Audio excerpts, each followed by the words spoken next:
আপনার দেখছেন লস্কর মুহাম্মদ ইউটিউব ও Facebook page সুথি।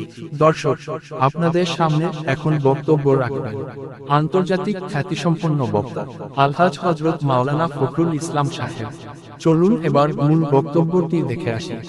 বসা অবস্থায় বসে আছেন মাটির উপরে, মনে মনে এই কথা নিয়ত করবেন, আয় আল্লাহ, একটা দিন আমার জীবনের মধ্যে আসবে যেই দিন আমি দুনিয়ার মাটির উপরে থাকবো না, চলে যেতে হবে এমন একটা জায়গায়, যেই জায়গার নাম হলো কবর। কোনটা?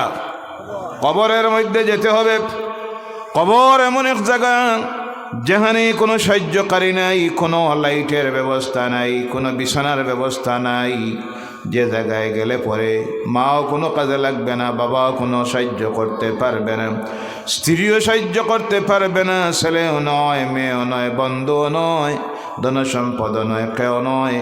আল্লাহর কাছে দোয়া রাখবেন বসা অবস্থায়, রব্বুল আলামিন, যেই দিন আমি এই দুনিয়ার সফর শেষ করে চলে যাব অন্ধকার কবরের ভিতরে, আল্লাহ সেই দিন রজবের মাসের 10 জানুয়ারি বন্দুক মারা আরে জামা মসজিদের কিনারায় বসে তোমার কালামে যে আলোচনা শুনেছিলাম, সেই মাহফিলটার খাতিরে আল্লাহ আমার অন্ধকার কবরের টুকরাটাকে জান্নাতের টুকরা বানাইয়া দিও। বলেন আল্লাহুম্মা আমিন। যেই দিন সেখানে কোনো লাইটের ব্যবস্থা দেখবেন আল্লাহ, তোমার কালামের আলোচনা সেই মাহফিলের খাতিরে আমার কবরটাকে নূরে মুহাম্মাদি দিয়ে আলোকিত করে দিও। বলেন আল্লাহুম্মা আমিন।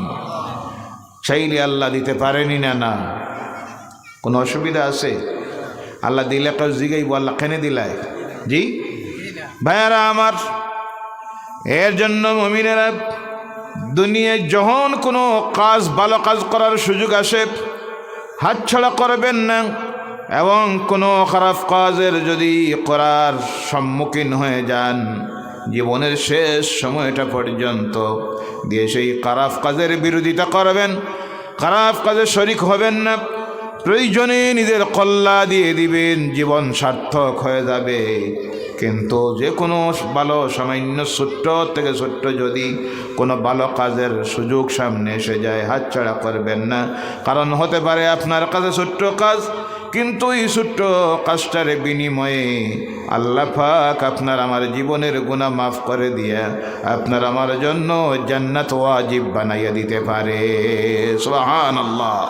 যার প্রমাণ হাদিস শরীফের মধ্যে আসতেছে, আল্লাহ রাসূল সাল্লাল্লাহু আলাইহি সাল্লাম বলছেন, একজন জেনাকারী মহিলা, জেনা বুঝেন? জি, জেনা 2 প্রকার, একটা হলো চোখের জেনা, আর একটা হলো শারীরিক অবৈধ যৌন সম্পর্ক। কোনো পুরুষ যখন কোনো মহিলার সঙ্গে সম্পর্ক স্থাপন করে, সেটা হলো শারীরিক জিনা। আজকে শারীরিক জিনার সংখ্যা বাড়ছে, এবং সবচাইতে বেশি সুখের জিনার সংখ্যা বাড়ছে। কথাটি কিনা? একজন মহিলা বেপর্দায় রাস্তায় বাইর হয়েছে, একজন পুরুষ, পরপুরুষ তার দিকে দৃষ্টি দিল। প্রথম দৃষ্টিতে আল্লাহ গুনাহ দেয় না, সওয়াব দেয়। বলেন সুবহানাল্লাহ। কারণ প্রথম যে দৃষ্টি গেল, অসতর্ক অবস্থায় দৃষ্টি চলে গেছে, যাওয়া মাত্র তার ভিতরে আল্লাহর ভয় চলে আসলো, চোখটা ফিরাইয়া নিল। আল্লাহ বলেন, বান্দারে, তোমার ভিতরে আছে আমি আল্লাহর ভয়, যাহার কারণে দৃষ্টি যাওয়া মাত্র তুমি তোমার চোখটা ফিরাইয়া নিছ, আমি আল্লাহ ওই দেখার কারণেও গুনাহ দিব না, তোমার আমল নামায় দিব নাকি। কিন্তু চোখ ফেরানির পর আবার যদি দৃষ্টি দেয়, সেই দেওয়াটা হলো শয়তানের ওয়াসওয়াসার কারণে। যখন কোনো পরনারীর দিকে দৃষ্টি দেয়, সঙ্গে সঙ্গে আল্লাহ রাব্বুল আলামিন যে দিল আর যার দিকে দিল, সেই মহিলা বেপরদা হওয়ার কারণে তার প্রতি দৃষ্টি দিল, উভয়ের আমল নামায় আল্লাহ পাক জিনার গুনাহ লিখে দে। বলো নাউযুবিল্লাহ। সেই জিনা আজকে এমন শুরু হয়েছে, হাট বাজারে পর্দা বলতে তো আজকে কিছুই নাই। অনেক মা বোনেরা আছে যারা বুরকা লাগায়, অবশ্য বুরকা লাগায়, কিন্তু মুখ খোলা আছে না নাই? জি, এই বুরকার কোনো দাম আছে? এই বুরকার কোনো মূল্য আছে? আপনারা কথা বলবেন, এর কোনো মূল্য আছে? মানুষের চেহারার কোন দিকে দেখিয়া মানুষ তার সৌন্দর্যতা বুক করে কোন দিকটায় দেখিয়ে মেয়েটা সুন্দর না অসুন্দর সিলেকশন দেয়, পাও দেখিয়া, হাত দেখিয়া না মুখ দেখিয়া? মুখ দেখিয়া। কইনা দেখার যখন যায় পাও দেখে না মুখ দেখে? জি, এতে বোঝা গেল একজন মহিলার, একজন মানব দেহের সবচেয়ে আকর্ষণীয় অঙ্গ হলো তার চেহারা। কোনটা? এই জন্য কিয়ামতের দিন হাসরের ময়দানে জাহান্নামীদের চেহারা দেখেও ফেরেশতা বুঝে নিবে এটা দুজকি, আর বেহেশতীদের চেহারা দেখেও আল্লাহর ফেরেশতারা বুঝে নিবেন এরা জান্নাতি। বলেন সুবহানাল্লাহ। আমলনামা দেখা তো পরের কথা, চেহারা দেখে তারা বুঝে নিতে পারবেন। এর কারণে তখন তার আমলনামা দিতে গিয়ে দুজকি যারা, আমলনামাটা ফেরেশতারা পিছনের দিক থেকে দিবে, সামনের দিক দিয়ে না। আর আল্লাহর নাফরমানদের চেহারা তারা দেখতে চাইবে না। বলেন নাউজুবিল্লাহ। নেককার যারা হবে বেহেশতি, তাদের সামনের দিক থেকে ডান হাতে ফেরেশতারা আমলনামা তুলে দিবে। সুবহানাল্লাহ বলেন। এই ডান হাতে আসরের ময়দানে আমরা আমলনামা পাইতে চাই কি চাই না? কথা বলেন। তাহলে ভালো কাজ করা লাগবো না খারাপ কাজ? ভালো কাজ। খারাপ কাজকে বর্জন করতে হবে। বলতেছিলাম জিনা আজকে এত বাড়ছে, মহিলারা বোরকা লাগায় কিন্তু মুখ খোলা। অনেক মহিলারা আছে তো নির্লজ্জ বেহায়া, দেখবেন হায়া শরম বলতে কিছুই নাই। রাস্তায় বাইর হয়েছে, হাতে আছে মোবাইল, আছে না নাই? জি, রাস্তার কিনারায় দাঁড়াইয়া মোবাইল ধরে হেলত থেকে শুরু করে অগনর্গল কথা বলতেছে। রাস্তা দিয়ে যারা যাইতেছে তার মুখের আওয়াজ শুনলো। এবার বলুন তো গুনাহ হইছে না নেকি? গুনাহ কাবীরা। বলেন নাউজুবিল্লাহ। গাড়িতে উঠছে, দেখবেন অনেকটা আছে, বুরগাও আছে মাশাআল্লাহ।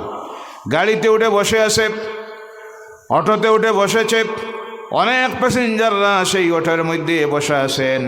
মোবাইল রিসিভ করলো, কথা বলতেছে। বলুন তো এই মহিলার মুখের আওয়াজ এই অটোর মধ্যে গাড়িতে যারা আছে তাদের জন্য শোনা জায়েজ না হারাম? কথা বলবেন। হারাম কথা বলতে আছে মহিলা।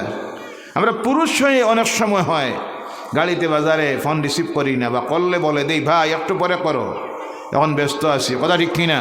কিন্তু নির্লজ্জ বেহায়া অনেক মহিলারা আছে হাট বাজারে দাঁড়াইয়া ঘন্টার পর ঘন্টা গাড়িতে মোবাইলে কথা বলতে আছে, আর পরপুরুষরা শুনতে আছে। লানত এই মহিলার উপরে। এবং এর আমলনামার মধ্যে আল্লাহ জিনার গুনাহ লিখতেছে। কিসের গুনাহ? জিনার গুনাহ। হাদিস বলতেছিলাম, আল্লাহ রাসূল সাল্লাল্লাহু আলাইহি সাল্লাম বলছেন, একজন জিনাকারী মহিলা রাস্তা দিয়ে রওনা করেছে।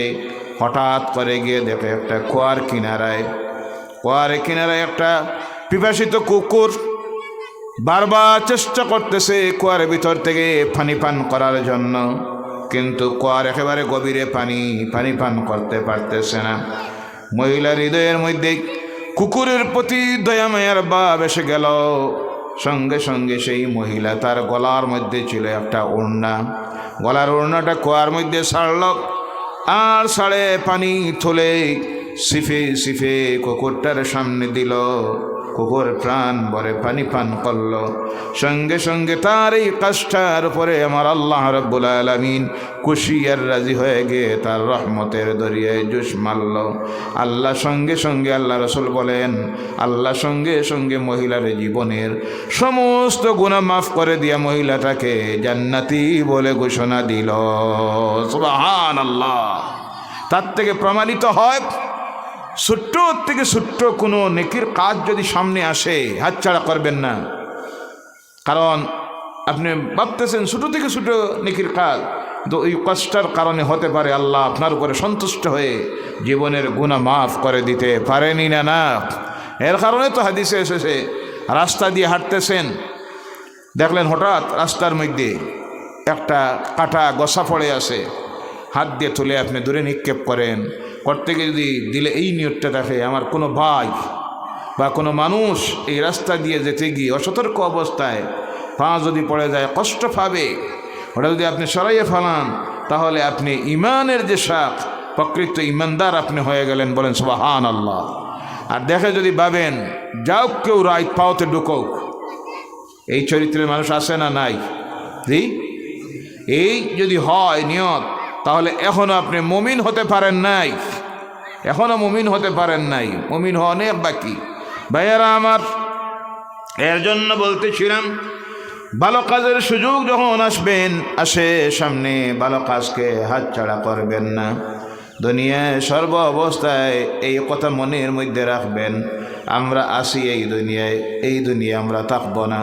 আমরা একদিন চলে যেতে হবে কবরের গাড়ায়, যেই দিন আমার কোনো কিছু সঙ্গে যাবে না, শুধু যাবে দুনিয়ার জীবনে যে ভালো কাজগুলো করতেছি সেই আমল।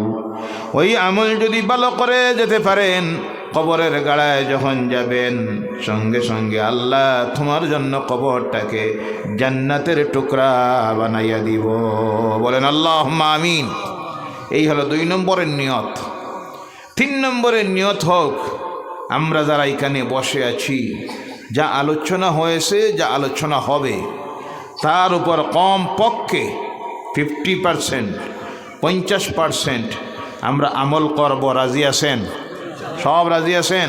কারা কারা রাজি একটাবার হাত উঠান আর বলেন নারায়ে তাকবীর, নারায়ে তাকবীর। আয় আল্লাহ, বলেন আয় আল্লাহ। আমরা যারা হাত তুলেছি, তুমি সাক্ষী থাকো, যা আলোচনা হয়েছে, যা হবে, তার উপর আমরা ইনশাআল্লাহ, বলেন ইনশাআল্লাহ, আমল করব। আল্লাহ যেন তৌফিক দে। হাত নামান আর বলেন আল্লাহুম্মা আমিন। ভাইয়েরা আমার, এই দুনিয়ার জীবনটা একেবারে শর্ট সময়, সংক্ষিপ্ত সময়। আমাদের দুনিয়ার সাধারণত সিস্টেম, নামাজের যখন ওয়াক্ত হয়, তখন প্রথমে কি দেওয়া হয়? আজান দেওয়া হয়। কি দেওয়া হয়? আজান। আজানের পরে জামাত আরম্ভ হতে মাঝে সময় দেওয়া হয় কত মিনিট? 10 মিনিট অথবা 15 মিনিট, বেশির থেকে বেশি কোনো সময় 20 মিনিট, এর বেশি দেওয়া হয় না। আমাদের আজান হয়ে গেছে কোন সময়? যখন মার গর্ভ থেকে জমিনে এসেছি, তখন আমাদের কানে কি দেওয়া হয়েছে? কথা বলেন, কি দেওয়া হয়েছে? একামত শুধু বাকি আছে।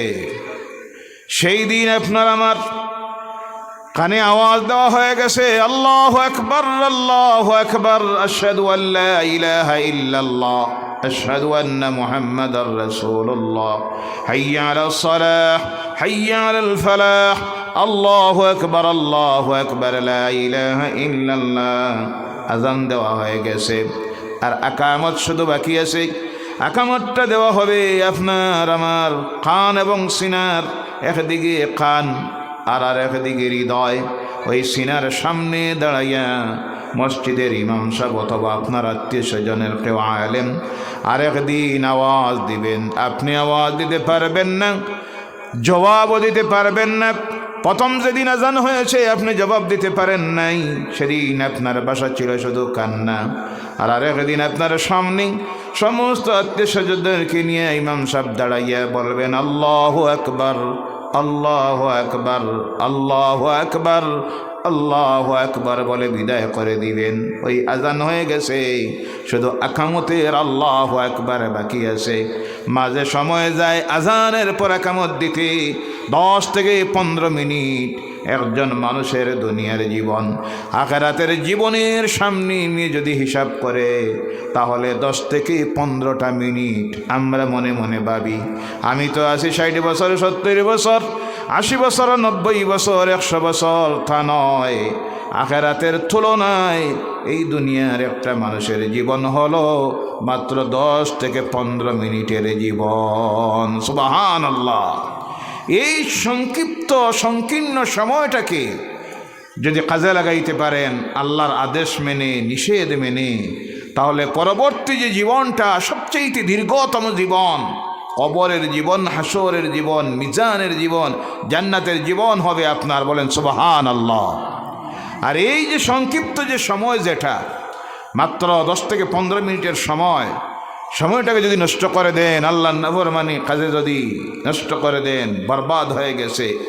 কবরের জীবন হয়ে যাবে দুজখের জীবন। হাসরের ময়দান হবে আপনার জন্য বড় কঠিন ময়দান। কিয়ামতের দিন আপনার জন্য হবে বড় কঠিন মুসিবতের সময়।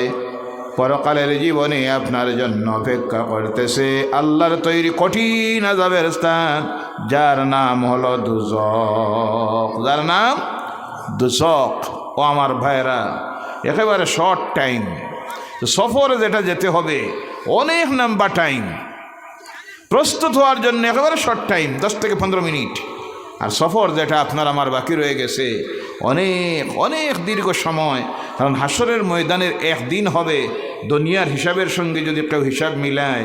আল্লাহ পাক তার কালাম কোরআনুল কারীমের মধ্যে বলছেন, সাহাবায়ে কেরাম আল্লাহ রসুলের সামনে এসে প্রশ্ন করলেন, ইয়া রাসূলুল্লাহ সাল্লাল্লাহু আলাইহি সাল্লাম, হাসরের ময়দানের একদিন দুনিয়ার কত দিনের সমান হবে?